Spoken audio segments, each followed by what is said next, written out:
আপনাদের জানা আছে আমরা শিগগিরই একটা নির্বাচনের দিকে যাচ্ছি, তার প্রস্তুতি।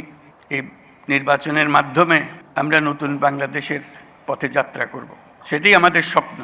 এই নির্বাচন যেন সর্বাঙ্গ সুন্দর হয়, আনন্দমুখর হয়, উৎসবমুখর হয় এবং আমাদেরকে সেই যাত্রাপথে সুন্দরভাবে রওনা করে দিতে পারে, সেটার জন্য আমরা সবাই মিলে চেষ্টা করব।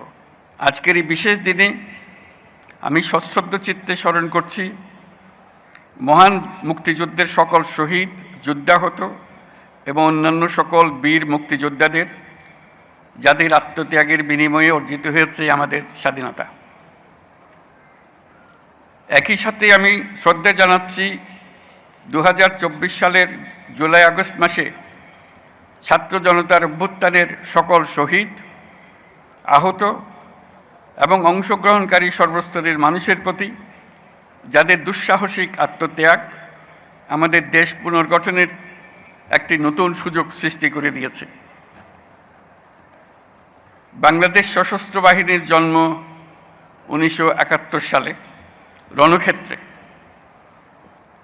71 সালের 25শে মার্চ হানাদার বাহিনীর নৃশংস আক্রমণের পরপরই 27শে মার্চ চট্টগ্রামের কালুরঘাট বেতার কেন্দ্র থেকে তৎকালীন মেজর এবং পরবর্তীতে রাষ্ট্রপতি জিয়াউর রহমান বাংলাদেশের স্বাধীনতা ঘোষণা করেছিলেন। এরই ধারাবাহিকতায় 21শে নভেম্বর সেনাবাহিনীর সাথে নৌ ও বিমান বাহিনী সম্মিলিতভাবে পাকিস্তানি বাহিনীর বিরুদ্ধে লড়াই শুরু করে। এই কারণেই 21শে নভেম্বরকে মুক্তিযুদ্ধের একটি মাইল ফলক হিসেবে গৌরবের সাথে পালন করা হয়। আজকে সেই 21শে নভেম্বর। আমরা যদি বিজয় অর্জন না করতাম তাহলে মুক্তিযুদ্ধের বীর সেনাদের মৃত্যুদণ্ড ছিল অনিবার্য। অসহনীয় হয়ে যেত তাদের পরিবারের সকল সদস্যের জীবন। মুক্তিকামী সেনা, নৌ ও বিমান বাহিনীর অকুতভয় বীর সেনানীরা জীবনের পরোয়া না করে, পরিবারের ভবিষ্যতের কথা চিন্তা না করে এদেশের স্বাধীনতা যুদ্ধে ঝাঁপিয়ে পড়েছিল। তারাই এদেশের আপামর জনসাধারণকে সাহস জুগিয়েছেন। মানুষের সঙ্গে কাঁধে কাঁধ মিলিয়ে জল, স্থল ও আকাশপথে সম্মিলিতভাবে প্রতিরোধ গড়ে তুলে দেশমাতৃকাকে পরাধীনতার শৃঙ্খল থেকে মুক্ত করে এনেছেন।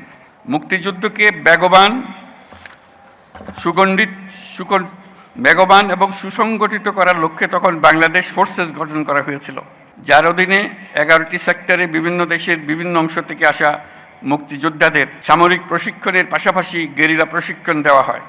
এরই চূড়ান্ত রূপ আমরা দেখি 71 সালের 21শে নভেম্বর সেনাবাহিনী, নৌবাহিনী ও বিমান বাহিনীর সম্মিলিত অভিযানে।